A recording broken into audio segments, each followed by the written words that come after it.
Hello my beautiful sunflowers, and welcome to another video. I'm alone in the house and Ginger might make it difficult for me to shoot, so I'm trying to, massage her so she is calm and we can be able to get this done, right? So I wanted to talk to you about my month of what do I call it? My month of disconnecting from the world and reconnecting with myself, right? So this actually started when shortly after my uncle died. I remember because I looked at my Twitter feed now and I can see that the last thing I tweeted was like a thank you to people who sent me condolences about my uncle's death.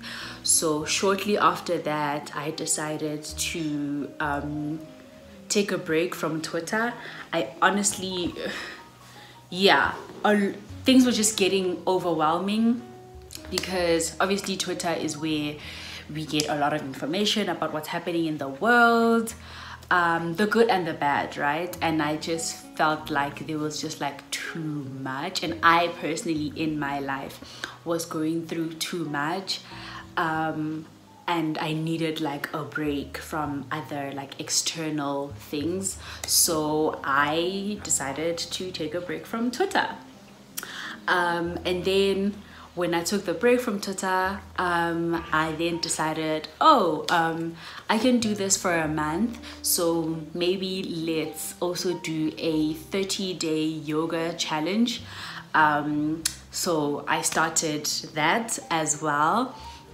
And then Lucy had bought me journals, a personal journal and a dream journal. So I decided to also incorporate like a 30-day journaling journey. I am not someone who journals at all. I've never found it useful. I've never been into it. The only time I've ever tried to like journal is in high school, because we used to get these school diaries. And yeah, I'd write like about homework or whatever happened in school that day. And then I remembered, like, because all my friends were into journaling, I tried to like journal, and I used my school diary, but then my cousin and his friend read it. And then like when we're chilling, they'd say stuff that I wrote in the journal, and that just like, it made me hate journaling with all my life, because my privacy was invaded, and this like safe space that I was trying to create for me and my thoughts and feelings was just like completely invaded. So I stopped journaling then. I've tried I've bought a lot of journals since then, and I've like wanted to try basically, but it ends up being like my work notebook and stuff like that, like my ideas and all of that, and nothing about my feelings and what I'm going through, right? So I thought, because there's like so much going on, and then like the death of my uncle also just like made 2020 so unbearable. I was really dealing with a lot. So I thought if I try and get into the habit of writing down the things that I feel and think, then it might help me, process my feelings and understand also my emotions better. Because what other coping mechanisms are there right now? And obviously, because I'm someone who suffers from depression and anxiety, I do need like an outlet, right? Because therapy is not accessible to everyone. So yeah, I started the challenge, and at first, like, actually I'm gonna open my journal now. I'm not gonna show you guys, but I want to make sure that I'm being accurate.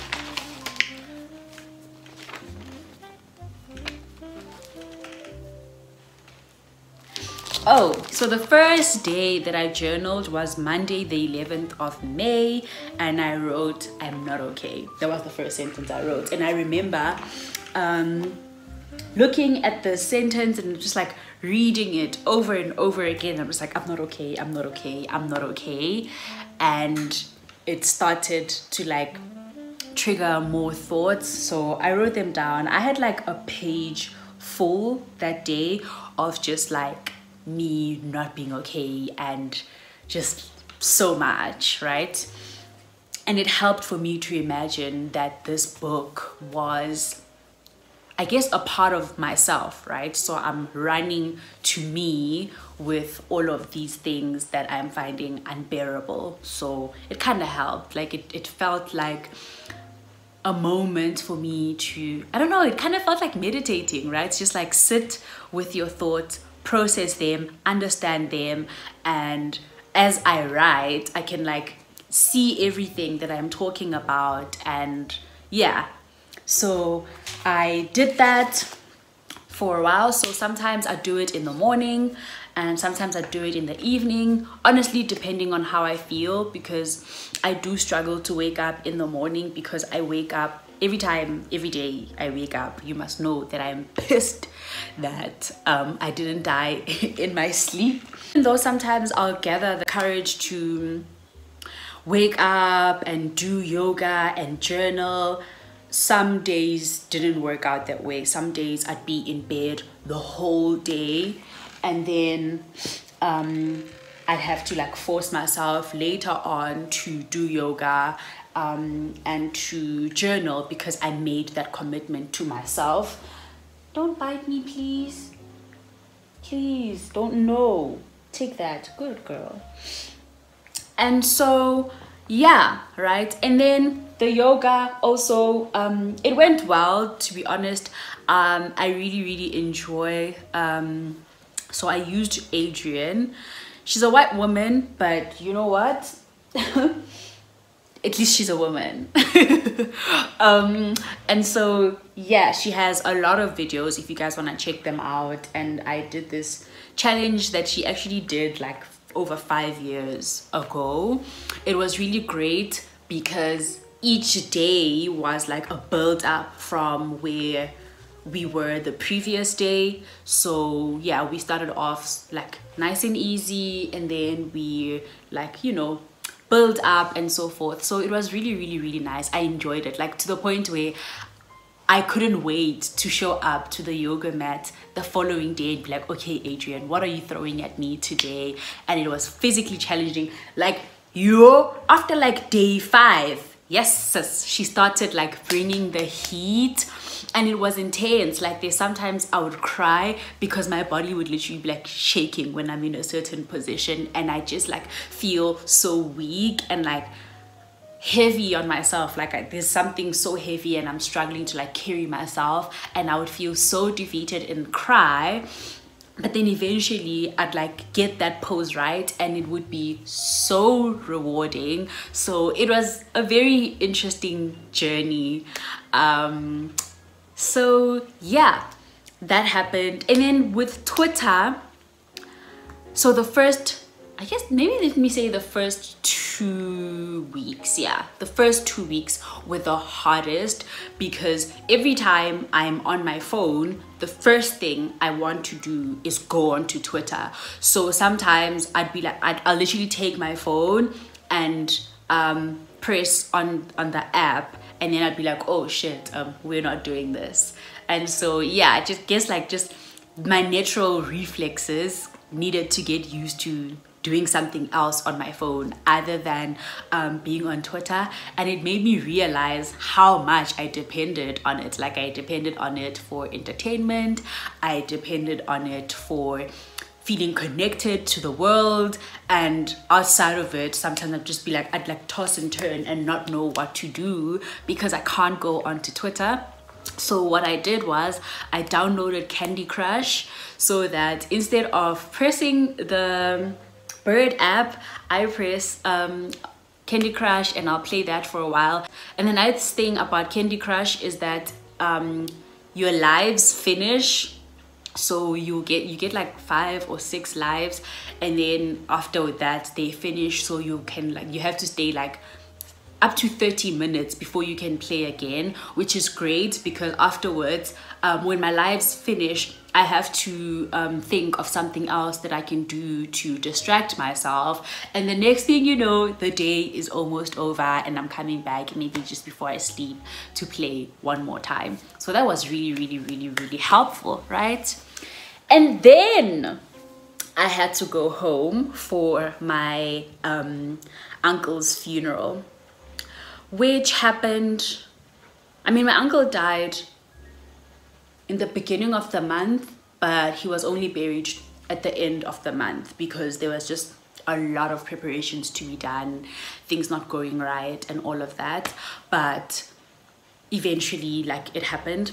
So when I went home, I was so prepared. I packed my yoga mat, I packed my journals, like I was really prepared to obviously live up to the commitment. And so I journaled. I remember I journaled the morning that we left, and I journaled the following morning, like my first morning at home. I journaled obviously to talk about how happy I am to be home. It's so good to see everyone, blah blah blah blah, and that was great. And I did yoga that morning and it was great.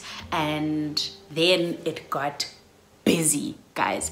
It got so busy that I could only journal on my phone, like before I sleep. Like while we're in bed, I'd be like, okay, I couldn't journal today. And then there was no time to do yoga because when we wake up, we'd wake up at like 6, and even that was like quite late. So I'd wake up at 6 and we have to bath and like get things going, and then in the evening we are tired because we've had such a long day, and my body was just like going through the most, right? So I was doing so much physically, I couldn't bring myself to show up on the mat while I was home.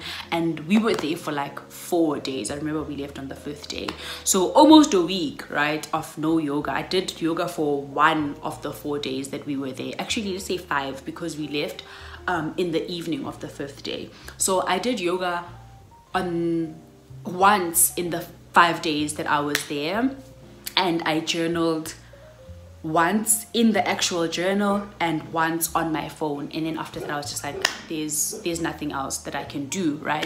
And I was like, okay, cool. So it means that I'll have to extend the days, right? So the days that I was in Lesotho, I decided to like cancel. And when I got back home, I was like, fine, we'll start over when I get back home. But then when I got back home, I was sick. I had diarrhea for like a week. The girl was not okay. Physically, I was weak. Emotionally, I was exhausted. It was just like a lot. So again, I couldn't do anything physically. I was in bed for a whole week, just trying to like nurse myself back to health. But I would journal, right? So I'd keep journaling to say I'm not feeling well, and I feel bad that I'm not able to show up to yoga and all those things. And then eventually I felt better, so I decided to resume from where I had ended off. I remember I had ended off on day 18. So yeah, I decided to repeat day 18 and start from there. And I'm telling you, it felt like I had never done yoga ever in my life. So that didn't work out, right? I realized that my body has, I don't know, it kind of restarted. It's not, the progress that I had made is all gone, and there's no hope for me and this challenge anymore. So after repeating day 18, I meditated and I spoke to myself, and then I journaled and I said, baby girl, you need to like forgive yourself because your body is not able to carry on with this challenge. What matters is that you lived up to the commitment and you tried your best, but this is where it ends, right? And I stopped the challenge. I mean, I continued doing yoga here and there, but not obviously every day as I was doing in the challenge. So that ended, and then I continued to journal a little bit, but even then I was struggling. I think because my body wasn't working, my head also didn't function well. So that's when I realized that there's actually a good relationship between physical activity and mental activity, because journaling was a mental exercise for me. Like actually writing. Sometimes my wrist would hurt because I'm so not used to writing with pen and paper, but it was so helpful in terms of like getting my blood flowing and all that stuff, especially right after yoga, because I'm like calming down and it's like good for my head. So I was now struggling to journal because I don't know, that the endorphins, I guess, just like that lack of endorphins, I feel like yoga was giving me, like fueling my body and my mind to be able to concentrate on me like journaling. But then I started to struggle when I stopped the yoga challenge. I couldn't like really express myself anymore. I'd just be like, oh, today was a tough day, and it's like but how, like, just the ability to interrogate those feelings was not there anymore. So I decided to also end the challenge. I don't know on day what of the journaling challenge, but about 20 something, I think, yeah, about 20 something, I was like, no, I actually can't do this anymore because it is not serving the purpose that I had intended with the challenge. So I'm going to end it, and I'm going to only, so I haven't stopped journaling. I'm again just not journaling like every day like I was doing in the challenge. So I'll give myself some time to like collect my thoughts and everything that's going on, and then I'd be like, okay, cool, I'm ready to talk about it. And then I journal, and I find that that has been a better like transition. And so yeah, that's where I'm at. And I'm back on Twitter, even though it was just over a month. So I think I was a week late actually. I literally forgot about Twitter.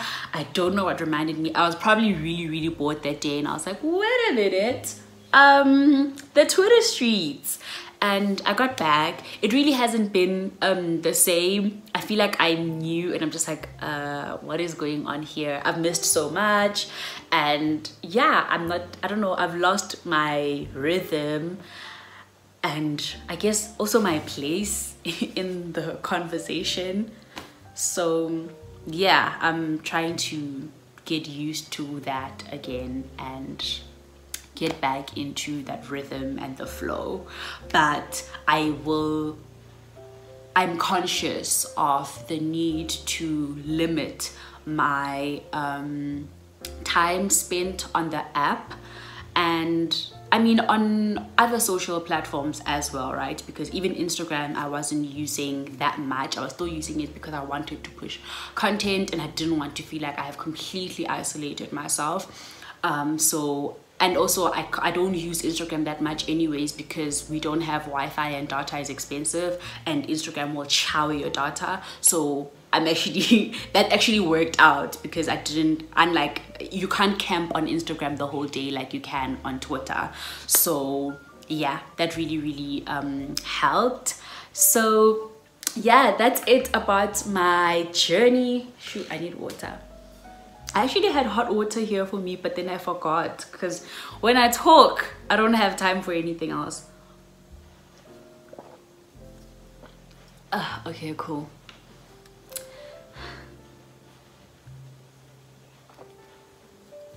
So yeah, that's it about my journey.